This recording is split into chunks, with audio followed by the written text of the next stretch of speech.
everyone, this is Amira, aka Mimi from Mimi Wonderful Nursery. How do you do?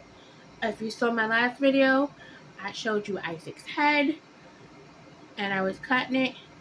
Well, here's the finished product. Mwah! I gotta put it back on his body. I gotta put that back on his body. But I will not do that. Because I need a zip tie and I want to put some weight on him. Not his head though. His head is fine. It's got sleep. So let me tell you, today is episode, I don't know. I'm gonna cut on.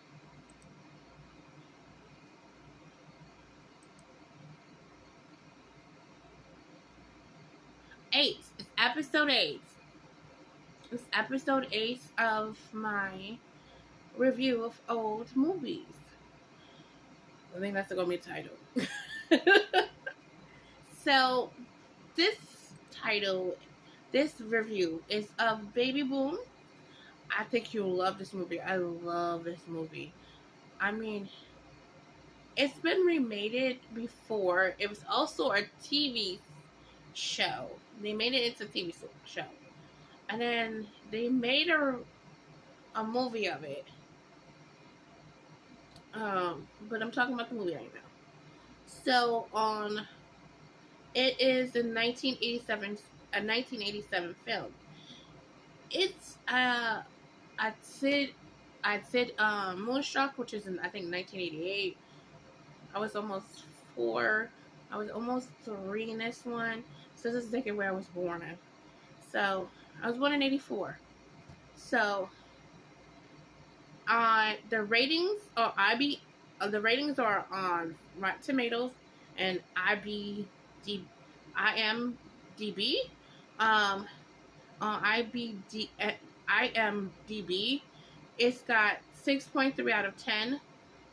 This should have got a 10, but not a lot of people review it on that website. I don't either. Or on Rotten Tomatoes, because I'm not even on that website. So on Rotten Tomatoes, it's got a 67%. It's a very good movie. It's a classic movie. It's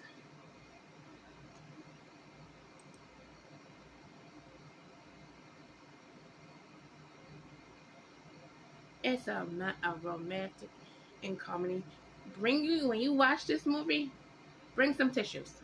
Bring some tissues and a blanket and a pillow because you want to get relaxed. Bring some popcorn, whatever you want to eat. Bring a drink. And if you have to pause it on the part where you don't want to get tissues. If you do, you have to rewind it back to me. I watched this movie so many times. It's an American romantic comedy film. I don't understand how it's a comedy. I mean, it is a tad funny, but it's not that funny. It was directed by Charles Shyer. It was written by Nancy Meyer and Shyer. So he directed it and co-written it. It was produced by Myers and Bruce A. Block for United Artists. That's the studio that produced this movie. It stars Diane Keaton.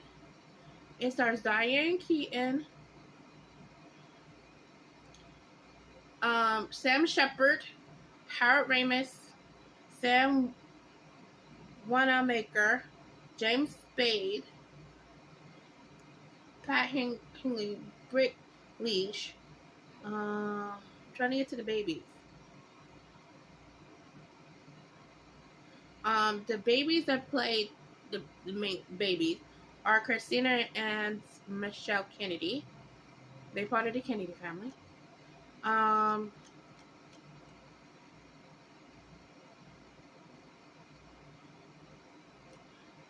wonder how they discovered Yippee, because they said she's a Yippee. Oh, Yippee is a term. Yippee is short for young herbal professionals. That fits her. But because before Elizabeth comes to her, she is a yuppie. So it says as a yuppie who discovers that a long lost cousin has died, leaving her a 14-month-old baby as an inheritance.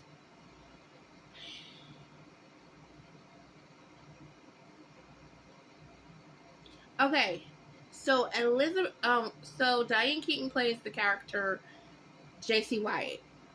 Before she gets Elizabeth, her long lost cousin, she's very driven. She's at work all the time. She's overtime. She does overtime. They call her the Tiger Lady. She is set in New York, mainly in Manhattan, in the 80s. She's a Manhattan manager consultant. This is the time, if you ever look up women in history, like mostly women like in the 50s, 60s, 70s, or like, well, I don't know about 70s, but in the between the 60s and upper, they were conditioned. Say when you were little, back in that times, your only objective was to get married and have children. So if you did work, you were like either a maid or a secretary. It was only that for a while until you got married. Your objective was to get married. So it wasn't. It started in World War II when basically all the men were away at war. So they needed women to work, and women went to work and drove, and they loved it, and they figured out women can work. But when the war ended, they want the women to back to home and take it at home and their husband and their children. Some women did it. I don't know. So it went back to the usual way. You're born a girl.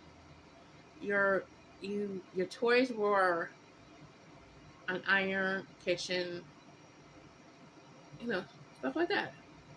Baking stuff. It geared you to housework to let you know you have looked forward to is cooking, cleaning, and taking care of your husband and being barefoot and pregnant. Anyway, I gotta turn my air conditioner on. It wasn't until the 80s. It wasn't until the 80s that I'm sorry, I had a notification. It wasn't until the 80s that women really started to go back to work. And when they went back to work, they were driven. Because this was the opportunity to show the men that they can do it too. So J.C. Wyatt, put that up there. So J.C. Wyatt, played by Diane Keaton, she lives with her boyfriend named Stephen Butcher, and he's played by Howard Ramis. You know the guy from, oh yeah, he did play that. The guy from, oh my god, I love the movie. Ghostbusters. They know how they're doing the remakes. Howard Ramis is dead, so I wish they make the girl version again. The second part of the girl version. Okay.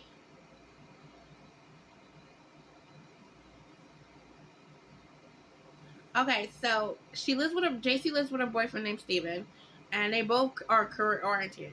They're not planning on having any children. And that's until JC's cousin, who lives in England, dies. She didn't even know she had a cousin in England until he died. She gets a phone call to let her know that her long lost cousin had a cousin in England that is the funny part. That he left her something. They didn't tell her what. That he left her something. The cousin left her something. But they don't say if it's a boy or girl. They said the cousin left something. She's dreaming, talking to her boyfriend. She's thinking anything but her child, a 14, uh, I think it's a 14-month-old baby or a 16-month, 14-month-old baby. Until they tell her that the baby's coming. So the next thing at the airport, they tell her what time that her inheritance is coming, and they bring her. So JC, she has an appointment that day with a client, but she's not knowing she has a baby. She thinks it's just some object that she can pick up and she can leave at the co-worker for her to work. Where she's going to meet the client at the restaurant. She doesn't know until they get there. She gets there at the airport and the plane departs. And the lady hands her Elizabeth. And she's like, no, no, no, no, no, no, no. I'm not suited for motherhood or nothing. So she really takes Elizabeth to to the place and start crying. You gotta see the film. I'm not gonna tell everything. But she feels like Elizabeth is gonna uh, corrupt her life, change her life. She likes her life the way it is, and she doesn't want it to change. So JC arranges for Elizabeth to be adopted by a family. She's like, I don't plan on keeping Elizabeth, but then there's no families for Elizabeth right now. So JC has no choice but to keep JC until they find a family for Elizabeth. And during that point, JC falls in. She gets attached to Elizabeth, vice versa. So when, especially Elizabeth gets sick, so you know you connect the baby when it's sick. So I'm getting cold. So, by the way, Stephen is not there, so she's by herself. So she gets attached to Elizabeth, and Elizabeth gets attached to her. She tells him over the phone that she has. He's about to come home. He was away on a business trip. She gets a call from the adoption agency. They found the family. She's iffy about the if she wants to do this or not. She tells Stephen that she has a meeting. That she tells him that she's planning to give Elizabeth to his family. So the scene is where JC brings. She's already brought Elizabeth a lot of stuff, so she brings it with her, and Elizabeth is getting over a cold. So she tells them she's brought her Elizabeth medicine and some stuff for Elizabeth, you know, to remember. But the people who wants to adopt her, that's going to adopt her, really wanted a boy, not a girl, and he was like they were going to. They like the lady was the social worker like there are no boys right now. So anyway, they say, oh, wait, take her, and then they was going to change her name to Fern.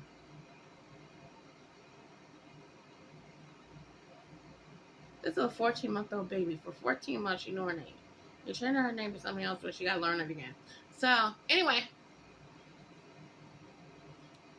So, at that point, they tell JC that they very much appreciate the stuff, but other than her medicine, they don't need it. Then she hands JC, the social worker says she can hand Elizabeth back to the parents, the adoptive parents. And Elizabeth starts crying because Elizabeth is now attached to JC and vice versa. But, babies are very verbal, like, I love you, you gonna love me, I love you.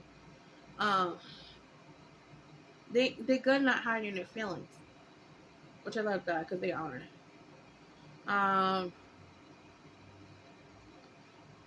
What you don't see is, and then you understand later, is that it pans off with Elizabeth crying, and then the next thing you see JC with Elizabeth. So that tells you that she decides to keep Elizabeth. So she goes to meet Stephen at the train station, and she tells him it's not going to hinder his life. It's going to be the same. It's just that extra person. He says, I can't do it.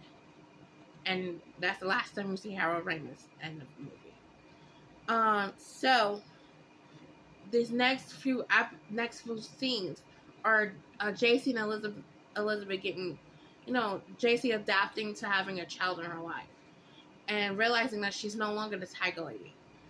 She cannot spend all her time at the office like she did because she has Elizabeth. And then she has her boss telling her that it's okay. It's okay. It's okay. But your stuff is going to be moved to somebody else. She's telling you, even though I have a child, I can still do it. They're like, no, it's okay. They give her stuff, her assignments to other people because she has a baby. She goes, no, I can do a baby and work. It's like, no, you have focus on the child. So she makes a drastic change. Not like right away, but you have to watch the movie. Because I feel like I'm telling you the whole movie when I tell you the whole movie. I feel like I'm telling you the whole movie, so you don't go watch it. I'm not gonna tell you the whole movie. So certain scenes, I'm not gonna say certain scenes, short scenes. So anyway, so Steven's stuff is being taken from the house. So she's there with Elizabeth. She says that she's looking at this. She had previously looked at this house and wanted to buy the house. So she decides to make an all-altering decision to move to the country, to Vermont. She moves to Vermont from Manhattan, Vermont, and to this house. Now, let me just say to you, the house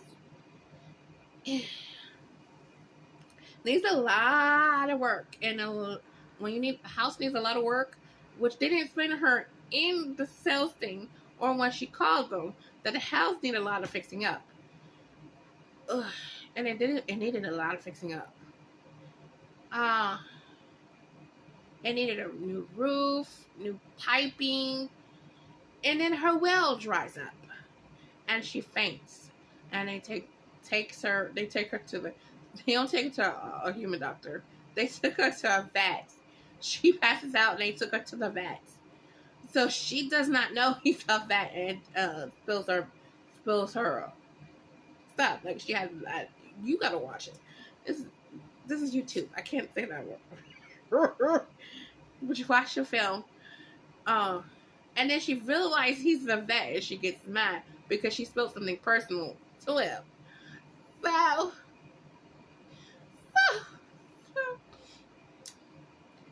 basically, there was a pig on the table, and she opened it and freaked out. She freaked out. She started screaming, and then a horse came in. You guys see it. And she leaves.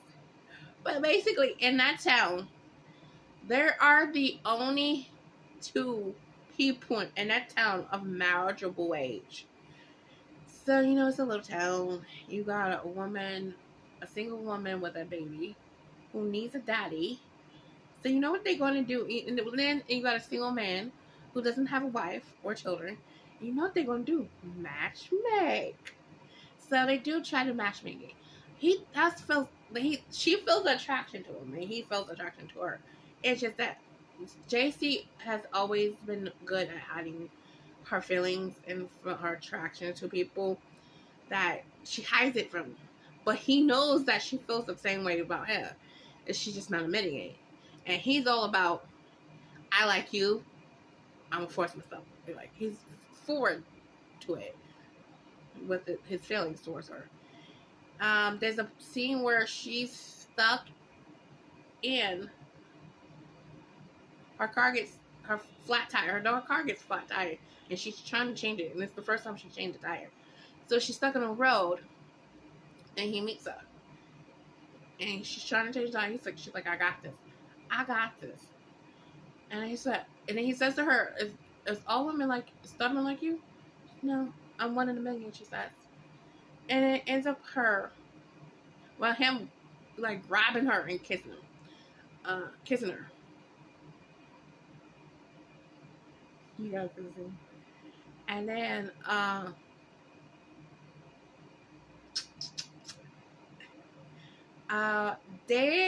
there's a scene where Elizabeth calls him daddy. She goes, Dada. She's like, no, honey, that's not Dada. They went to a shindig. I said, oh, word. A gathering of townspeople and I'm skipping something. JC starts her own business. By the time the gathering, she started her own business, and Elizabeth is the figurehead of the business. She she does an applesauce business. So at the gathering, she admits that she has feelings for him and acts on him too. Let's just say she takes him home. She takes him home, and he spends the night. Elizabeth, I guess, climbs out her crib, and they're in a JC and what's his name?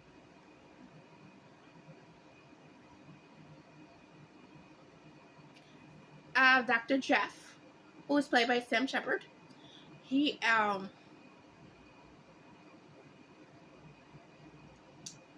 they're kissing in front of the refrigerator, and then Elizabeth calls him Dada, and she said, "No, honey, this is not Dada." And she played them, and then her old company calls her, and they only call her because they want to buy her company, and she'll still be on staff, and they pay her $1 million a month. But she realizes she's about to accept it, and then she realizes that if they can do that, she can't, and declines. And they want to move her company from Vermont to I forget where, to another state, so she would have to move. And she just started this relationship, and she doesn't want to move. And she's like, she actually says it.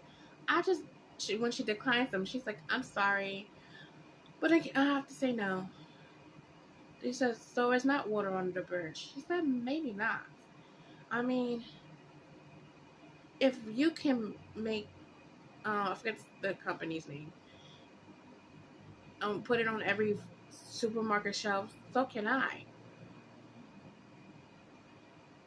She's like, I am no longer Tiger Lady, but if you can put them on, you have to. I think I'm doing a terrible, not same rhythm.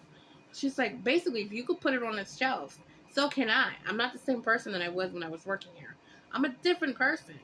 But if you can put my applesauce, baby applesauce, on every supermarket shelf, so can I. And she's like, moving my company from Vermont, no, it wouldn't work. Country, the sauce is called Country Baby. Country Baby made in, I forget what city, Oregon or something like that. Nah, Vermont. She's like, then she went on, it's like, I just started this relationship. I'm happy there. Elizabeth's happy there. She's like, I got a good life there. And my company was built there. It's called Country Baby. You don't make Country Baby in a city. She's like that. So she declines it. This is the end of the film. She declines it. She goes back home. And she has a babysitter for Elizabeth. And she goes to her house. Already fixed up and it's nice.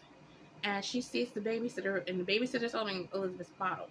So she asks the babysitter, where is Elizabeth? And the babysitter points to where Elizabeth's at. She's sitting in front of, it's spring now. She's sitting in front of, on a little window on the floor with some toys. And there's a rocking chair. So JC goes to the living room. She stands there. Elizabeth looks up. She says, Mama. And she picks, JC picks Elizabeth up. And they sit in the rocking chair, and she grabs the flower from the windowsill to Elizabeth. Oh, before that, she tells Jeff that she is not taking a deal and she's not moving. And they made plans to him to come over tonight. He says, well, I have to get up early in the morning. He says, she can arrange that. But it ends with JC and Elizabeth bonding and rocking in a rocket chair. I mean, mother-daughter time. So, this movie has a lot of 80 movies have the theme to it. This movie theme is that it is okay to be a career woman. It is okay to have a house, a home, and children. It's okay to be a mother. It's okay to be a businesswoman. And plus, you can have, if you want to, you can have both. You just have to make time for both of them.